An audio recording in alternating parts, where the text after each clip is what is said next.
తండ్రి కుమార పరిశుద్ధాత్మకు మహిమ కలుగునుగాక.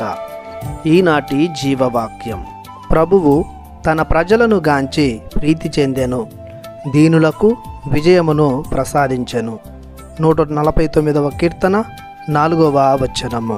దేవుని ప్రేమకు యోగ్యులైన దైవ ప్రజలారా, సహోదరి సహోదరులారా, మన ప్రభు అయిన యేసుక్రీస్తు కృప, తండ్రి దేవుని ప్రేమ, పవిత్రాత్మ సహవాసం మీకు లభించునుగాక.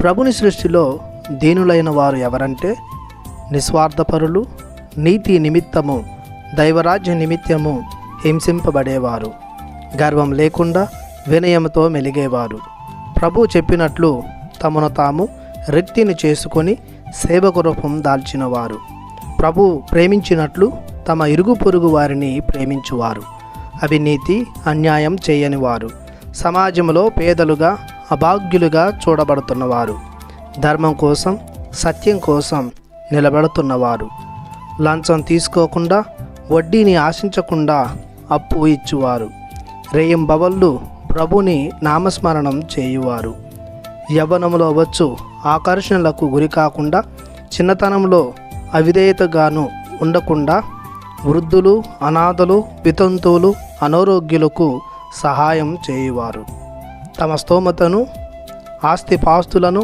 అందచందాలను, ఆప్తులను ప్రభునికై త్యజించేవారు, చివరికి తనను తాను త్యజించుకొని ప్రభునికి అంకితమనర్చుకున్నవారు, సువార్తను బోధిస్తూ దైవరాజ్య వ్యాప్తికై పాటుపడువారు, సువార్తీకరణలో తమ వంతుగా సహాయం చేయువారు.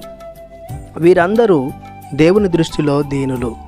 వీరిని ప్రభు ఎల్లప్పుడూ ఒక కంట కనిపెడుతుంటాడు.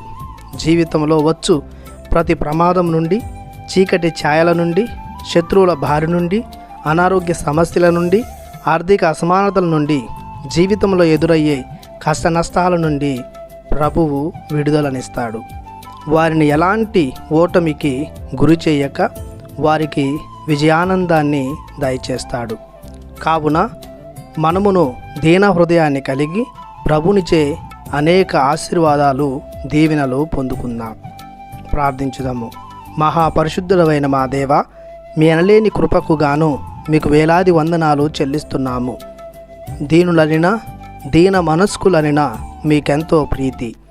మేము మా అహంకారాన్ని వీడి దీనులముగా జీవించే ఆత్మ జ్ఞానమును దయచేయమని మీ అతి పరిశుద్ధ నామములో బ్రతిమాలి ప్రార్థిస్తున్నాము పరమ తండ్రి.